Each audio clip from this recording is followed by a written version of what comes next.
बिस्मिल्लाहिर्रहमानिर्रहीम। मैं हूं नवेद जुबैरी और आप देख रहे हैं सिचुएशन रूम। नाज़रीन, बड़े दिनों के बाद एक अच्छी खबर मिली, खुशी की खबर मिली, इस वजह आप लोगों के साथ शेयर करूं कि मानसून का सिस्टम पाकिस्तान में दाखिल हो गया और बिलाखिर ये जो शदीद गर्मी की लहर थी जो हम लोगों ने और आप लोगों ने बर्दाश्त की, उसका खात्मा हुआ ही चाहता है। और आज रात से और बाकी कुछ इलाकों में आज रात से, कुछ में कल सुबह, कुछ में कल शाम तक बारिश की पेशगोई है। और ये बारिश एक दो दिन नहीं, कई हफ्ते जारी रहेगी, हल्की फुल्की तेज होती रहेगी, उसमें थोड़ा वक्फा आएगा, फिर अगस्त में, फिर जुलाई में फिर ये होगी और ये जुलाई में पूरे महीने जारी रहेगा, फिर जुलाई के एंड में रुक के फिर अगस्त की पहली से 10 तारीख तक जारी रहेगा। ये मानसून का सिस्टम पाकिस्तान में दाखिल हो गया और शदीद गर्मी, शदीद पानी की कमी जो इस मुल्क में थी, अल्हम्दुलिल्लाह आज रात के बाद से ये भी खत्म होना शुरू हो जाएगी। कराची का मैं आखिर में जिक्र करूंगा। कराची वालों, जरा सा आप तामुल से काम लो, आखिर में आपका भी जिक्र करूंगा। वैसे भी सबसे आखिर में आप ही होते हो ना। अगर हम शुरू करें पाकिस्तान तो वहां से शुरू होता है, आपको पता है कहां से शुरू होता है और खत्म कराची पे ही होता है। तो जरा सा हौसला रखिएगा। लेकिन आपके लिए भी कोई अच्छी खबर है मेरे पास। यकीन नहीं आ रहा कराची वालों को, देखो कोई ये भी यकीन नहीं आता कि उनके लिए भी कोई अच्छी खबर हो सकती है, लेकिन है भाई, है, इतनी पक्का बता रहा हूं है। तो बहरहाल हिल एरियाज में मरी गलियात ऊपर में बारिशें अभी जिस वक्त मैं बात कर रहा हूँ हल्की फुल्की शुरू हो चुकी है।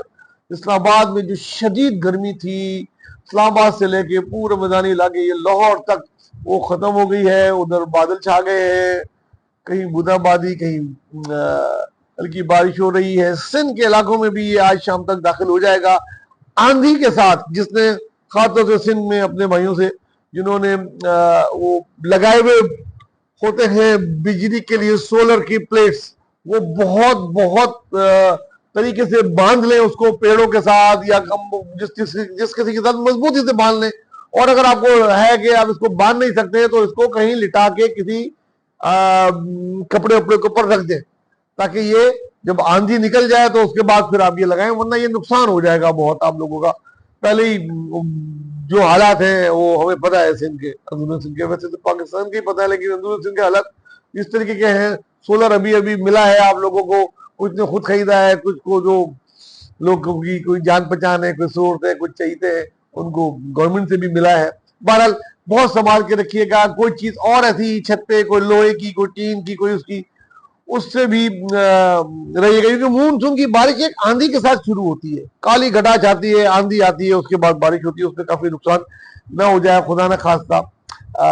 खंभों और तारों से दूर रहिएगा। बिजली के लिए अगर बड़े लोग, आप डीजल मिजल भर के रख लो, क्योंकि बिजली कई घंटे नहीं आनी है।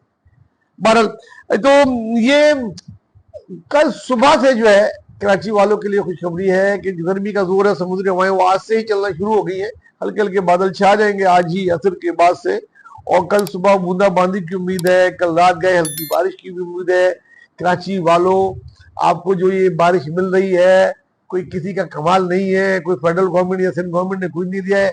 ये कहते हैं बंगाल से जो है वो हवाएं और हवा का कम दबाव दाखिल हुआ है। मानसून, प्री मानसून यहाँ सबसे आखिर में आता है, उसमें आने में अभी 3 से 4 दिन देर है, लेकिन ये हवा का जो कम दबाव खलीज बंगाल में बना है, ये उसके मिन्नत है। आपका है ही क्या कराची वालों? सर्दी, कोयटा में हवा चल जाए तो सर्दी, कहीं हवा का कम दबाव, तूफान उफान कभी आपकी किस्मत से बन जाए तो हल्की सी यहाँ पे बारिश और मौसम, और कभी इस किस्म का दबाव हो जाए तो खलीज बंगाल में तो बारिश, या फिर मगरबी हवाओं का आनमत और मानसून और बारिश, वरना वही धूप, वही हवा, समुद्री हवाओं का रुकना, वही गर्मी। मैं कोई बात सियासी करना नहीं चाह रहा, वरना पानी तो आपके पास बहुत है और बिजली तो जाती ही नहीं आपकी। गैस तो जब चूल्हा खोलो हाजिर। कराची वालों मतलब क्या है, रोडें तो ऐसी कि क्या अमेरिका में होंगी आपकी, और पुलिस तो आपका हर घड़ी तैयार कामरान है, जैसे हालात है वो आपकी हिफाजत के लिए खड़ी हुई है। चोरी चकारी खत्म हो गई है कराची में, तो मतलब और क्या चाहिए यार। अब कुछ नहीं चाहिए, खाली बारिश ही हो जाए ना, इस शहर के लोगों को कुछ खुशी मिल जाएगी, और वो खुशी मिलने वाली है। इसलिए मैं आपको खास तौर से आप लोगों के लिए मैंने ये प्रोग्राम किया है। आप ये मत समझेंगे जब मैंने खुशखबरी कहा तो किसी ने मैसेज किया, वो सामने मेरे मोबाइल पड़ा है कि क्या K4 में पैसे मिल गए। ओ भाई, क्यों क्यों सोचते हो ऐसी बातें कि K4 में पैसे मिल गए? अबे 3 अरब दे रहे हैं ना, वो भी सफाई के काम आ जाएगा जो मिट्टी गिरी हुई है। किसी की दिहाड़ी चलती रहती है 2-4 अरब की, वो चलने दो। हर साल मिट्टी गिरती है, हर साल वो जगह साफ करते हैं जो खोदी होती है। ये K4 है। K4 के मायने आपको बताऊं, अगले प्रोग्राम में बताऊंगा, अभी नहीं बताऊंगा। आज का प्रोग्राम अच्छी खबर के लिए था, बाकी सियासी बातें बात है। अपना दोस्तों और खासकर गरीबों का बहुत ख्याल रखिएगा। जो बारिशें हो, खंभों से तारों से दूर रहिएगा। और जब गाड़ी रोड पे चलाए तो कराची है, कराची वालों को तो पता है कहाँ गड्ढा है, कहाँ है वो गड्ढा। वही वैसे वही होगा, भरा नहीं होगा, तो जरा देख डाल के चलाइएगा। बाकी शहर वाले, वो कहते हैं बाकी इलाके वाले अपनी औकात के मुताबिक नमाज पढ़े, अपनी अपनी अपनी जैसी जैसी उनकी हालात हैं उसके मुताबिक वहां गुजर बसर करें।